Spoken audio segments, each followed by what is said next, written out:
What lie were you led to believe until growing up? I can't remember how old I was, but we were driving somewhere and saw a truck carrying part of one of those prefabricated houses. I asked why the house was cut in half. My dad replied in a completely deadpan voice that the couple probably got divorced and they each got half the house. I'm going to use this in the future. That cleaning the litter box was an adult-only activity normally, but I was just so mature for my age I was allowed the honor of scooping poop. My mom was smart. My aunt and uncle told us that kids weren't allowed in Blockbuster after 8 PM because my sister and I could never decide on a movie. What made it believable was one time we saw a younger kid getting arrested outside the store. My uncle told us it was because it was after 8 PM. Took way too long for me to catch on. It took you so long it can't even happen anymore. That when my aunt went skydiving she brought me back a piece of a cloud. It was just a cotton ball pulled apart and sitting in a baggie. That Rex education would involve actually getting physically intimate in front of the rest of the class. I was bloody nervous entering those lessons. Haha, I think Monty Python may have influenced this belief. Growing up my dad told me earwigs go into your ear, but they can't turn round to get back out, so eat through your brain to come out the other ear. I was about 18 sitting with a group of friends who laughed loudly at me when I found out it wasn't true. I heard this same one growing up and was fearful of bugs. Having 3 little girls myself, I always have encouraged them to enjoy and be interested in bugs. Just last week, after a 6-week ear infection that wasn't getting better, the ent doctor found a dead beetle in my youngest daughter's ear. Very painful removal and she is now terrified of bugs. I don't blame her. That people could flush themselves down the toilet. Once when I was 4 I had annoyed my mom enough that she said, alright, I guess I'm gonna go flush myself. I ran into the bathroom after her only to find the toilet flushing and her gone. She was laughing behind the shower curtain as I cried into the toilet. I bet that scene in Harry Potter really got to you when they flush themselves into the ministry. When I was about 10 my grandfather took me fishing. Being a 10-year-old, I caught nothing but weeds. I asked him if we could cook the weeds, which he replied of course. I go back to their house and watch TV while I wait for my delicacy pond weeds. Fast forward 5 years and I am a high school freeman. One day the cafeteria served green beans. I thought they were lake weeds, so I bet my friend $10 that they were from a lake. I found out that I didn't eat pond weeds. My grandmother had thrown out the weeds and cooked a can of green beans. I also lost $10. For 5 years I thought green beans were actually pond weeds. That your elementary school actually had a detailed permanent record that would haunt you for life. When I asked my dad why Asian people had umbrellas open when it was sunny out, he told me it's because they have a terrific sense of sarcasm, and they do it for laughs. I believed that for longer than I care to admit. I grew up believing the President, Bush, called my dad every day to make sure his watch was set correctly. I told my teacher this. Fasapum. My dad also taught Bruce Lee and Jackie Chan everything they know. Sounds like my grandfather, who was born in 1935, and, according to his rendition, enlisted in World War II to punch Hitler in the face using his black belt in the ancient Chinese martial art of schmooze. I was told that girls grew hair under their boobs, like armpits. It didn't sound right, but I didn't know enough about it to dispute it. I didn't realize my grandmother was dying of ovarian cancer until she did. Everybody just told me she had a fever and I wasn't able to spot the signs like missing hair because I didn't know any better. I was 8. I was devastated. At this point, I get why my parents lied to me, but I still don't know whether they should have. It was a nasty shock. That's heartbreaking. That my mom's shoebox of weed that I found under her bed was actually potpourri that had gone bad, and yet she never threw it away. She didn't want the trash smelling like spoilt potpourri. You can trap a sound in a jar. One day, when I woke up, my pet rabbit was mysteriously taken to a farm where he has more friends. I realized years later that he must have died for some reason and wasn't brought to a farm where he's hopping around with other bunnies. Same thing happened to me. My dog Pepper is still running through fields on a farm to this day. He would be 40 years old by now. I was told that, if an ice cream truck plays its music they have run out of ice cream. so only ever got an ice cream at shows when they were parked up. B. Jumper was a swear word in that I wasn't to say it. For context, my parents heard me saying fork quickly so it sounded like a swear word. My dad said, I know what you are doing, and it's okay, but I never, ever, want to hear you say jumper. They got my friend's parents' family, everyone in on it. That lasted about a year. Car battery is dead. Do you have the up? My dad told me that when I turned 10 the gypsies would knock on the door and take me away for a year to teach me about their way of life. I know I wasn't sure he was telling the truth, but he went so all in on the lie over the months preceding my 10th birthday that I absolutely shat myself every time there was a knock on the door. I'm not 100% sure it was my 10th birthday, but definitely in 2 years.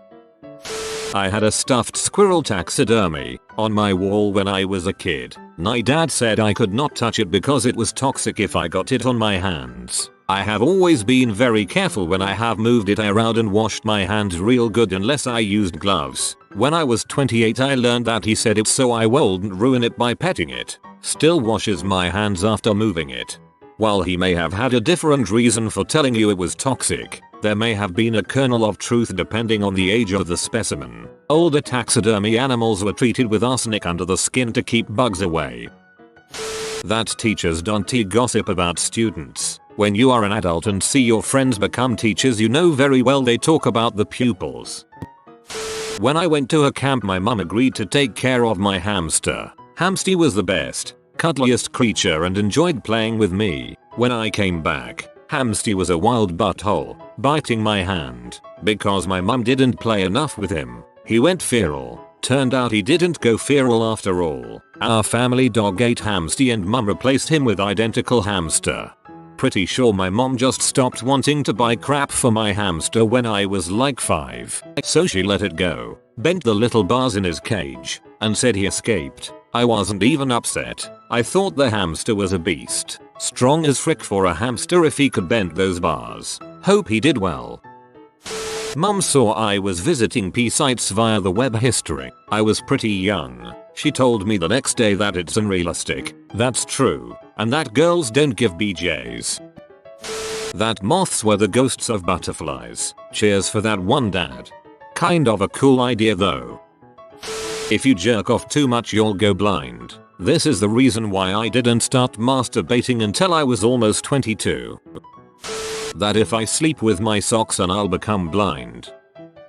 When I was but a wee lad, we helped Dad cut down trees. Big trees. He was always worried about which way they would tip, so he would pace out a length of rope, tie it to a tall branch, and have all the kids pull as hard as we could to help the tree fall in the correct direction while he worked the chainsaw. You sit on a throne of lies. He used rope so that he knew where all the kids were, and paced it out so that even if the tree fell at us, we were far enough away to not get hurt. Greatest safety lie ever, and I can't wait to lie to my kids in a similar fashion. I was quite young, 5, and my uncle was babysitting my sister and I. First lie was that they used some sort of liquid to make dirty diapers edible and that we had both been eating dirty diapers for years. Second, he told me about a great trick we were going to play where we would get my sister to go to bed early by having me run up and down the hallway with her until she became exhausted. We both laughed when our plan worked perfectly. Then, he excitedly told me I was going so fast that I should just keep going and see how many laps I could do on my own. I remember getting momentarily angry when I realized what he'd done, but I was falling asleep by then so I couldn't do anything about it. Ha ha ha ha, that's brilliant. As someone who works with kids I love doing things like this to just expel a ton of their energy. Make anything a game or a competition and kids will love it. You'll understand when you're an adult. I still don't understand, Mom. That my dad one day just died. No explanation as to why or how. Just gone. I was 5 at the time and I didn't find out until years later when I took it upon myself to go to the police and ask how it happened. That the ice cream van siren means they are out of ice cream. Lawful evil. Not me but a friend. He is very well endowed in the nose area. As a young child he was bullied for size of his hooter and went crying to his dad. After explaining through tears that he hated the size of his schnoz, his dad proudly stated that he had a Viking's nose and that his ancestors were proud, strong Viking and that he should be proud of his nose. Cut to 20 years later, he is talking about how his ancestors were Vikings and how great he is because of this. After taking some stick he rings his dad for a bit of backup, only to be told it was all a lie to make him feel better. I have never seen an ex-Viking look so distraught in all my life. All from an older cousin that liked fricking with me growing up. That if you make eye contact with a Mexican man in Walmart he will kidnap you. An alligator lives in my great-grandma's basement. We live in KY. No gatters here. His dong was so long he had to have help from his brothers rolling it up like a hose every time he got done peeing. My grandpa's corpse is in the attic of my aunt's house. If I swear God will know and he'll kill my parents. The basic stuff. While working on the cars or in his workshop, my dad would often initially turn the wrench the wrong way. He would look me in the eye and say sometimes you have to tighten him up a little before you can loosen him. A few years ago I said it to one of my own teenage boys while helping with his car. His response was, "Dad, that's the stupidest thing I've ever heard." For over 30 years I hadn't realized my dad was just covering up for the fact that he was turning the wrench the wrong way. That does legit work. Sometimes you need to break it free in either direction to be able to loosen it.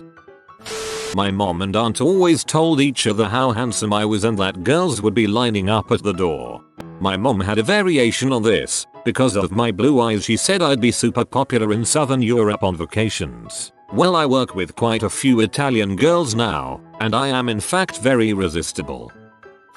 As a child, there was this cartoon character I enjoyed watching called Johnny Bravo. The TV show would always give this number you could call, which you'd have to pay for, so you can call the show and actually talk to Johnny Bravo through the phone. One night, my mother calls me downstairs and hands me the phone. Whose voice do I hear? Johnny Bravo. I was so ecstatic to hear his voice and talk to him, and I was jumping with joy, and I kept that phone call going for as long as I could. I couldn't stop thanking my mother for calling the show and letting me speak to someone I had so much love for as a kid. Fast forward about 10 years, I'm in Spain with my family. It was late and we were walking back to our hotel. Me, my family and friends of the family we went with were all talking about me, my sister and their kids when we were all very young. To involve myself in the conversation, I mentioned how I spoke to this cartoon character I loved. Out of nowhere, my dad admits that it was him on the other end of the phone, saying it in a way like it should have been obvious and I should have figured it out. I didn't. I was completely heartbroken and felt a pain in my chest as one of my most precious childhood memories was crushed like it was nothing within seconds. Still love Johnny Bravo though. I was completely heartbroken and felt a pain in my chest as one of my most precious childhood memories was crushed like it was nothing within seconds. I hope it will at some point transform back into a good memory, because your parents loved you and wanted to give you magic and researched Johnny Bravo enough to successfully impersonate him.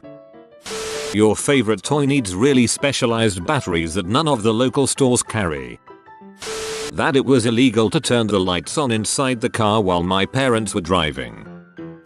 That if I swallow chewing gum it'll stay inside me forever. Okay mum, while not the smartest idea, it does actually get digested eventually. That if I eat a black watermelon seed, then a watermelon will grow in my stomach. I still refuse to eat black watermelon seeds even though I know a watermelon won't grow in my stomach. One of my earliest memories involved me accidentally eating a watermelon seed. I usually pick them out of the watermelon, but I missed that one, and asking my parents what would happen. My dad started fake crying and said, "It was nice knowing you, mademoiselle." My mom immediately told me that my dad was lying. Thanks, mom.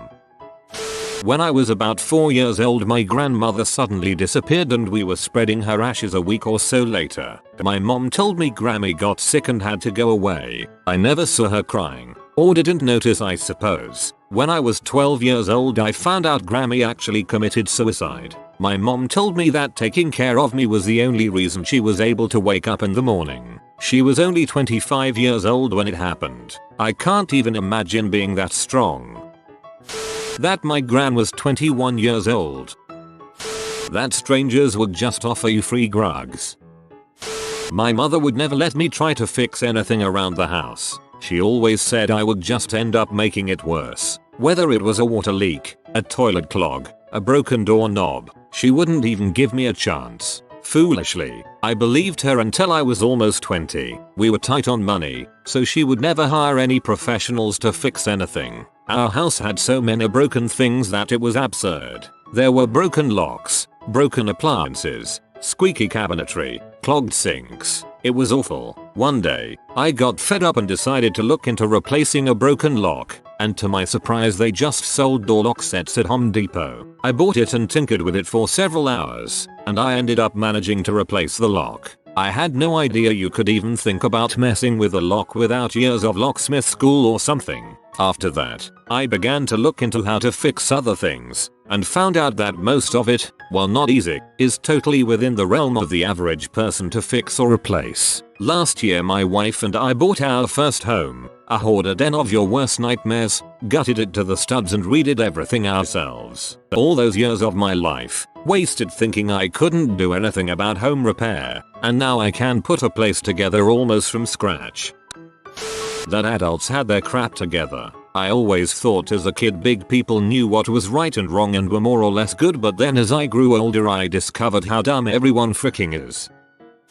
When I was about 12 or 13, the age when you really need your big sister to teach you important things, my sister just packed up and left while I was at school. She is 6 years older than me but has always been my hero and best friend. I seldomly saw her or heard from her. My mom told me she moved away and didn't want to visit us. I later found out my mom's boyfriend told my mom that my sister was a bad influence on me and my little brother and that I need a room to myself. My sister, who had helped raise us since my mom divorced my dad 5 years prior, she had gotten a job and paid bills and made sure we didn't do without. She taught us right from wrong and was an amazing influence on us. When I would call my sister to come see us shortly after, my mom would make us leave specifically so we couldn't see her. I thought my best friend hated me. She had named me and was the first to hold me, and now she hates me. I had to deal with my mom and her mentally abusive boyfriend. I had to protect my younger brother from his hatred. Then I found out all this happened because mom didn't want to stand up to her BF. My sister is still my best friend. I live a 10-minute drive from her and had an amazing weekend hanging out with her. Her kids have my heart, and while I love my mom and forgive her for a lot from my childhood, that is one lie IDK if I can ever forgive her for. I always thought my father left my mother because she was mentally ill and he couldn't deal. Turns out my grandfather basically told him to leave if he wanted to be happy. He didn't think my father would leave me, too. Now I'm sad. You have been visited by Safe Driving Doggo. You will be blessed with safe driving for 100 years, but only when you comment "Drive Safe, Doggo." If you are new to the channel, you can subscribe. I publish new videos every day. Until then, check out another video, or don't. Either way, have a great day, you magnificent people.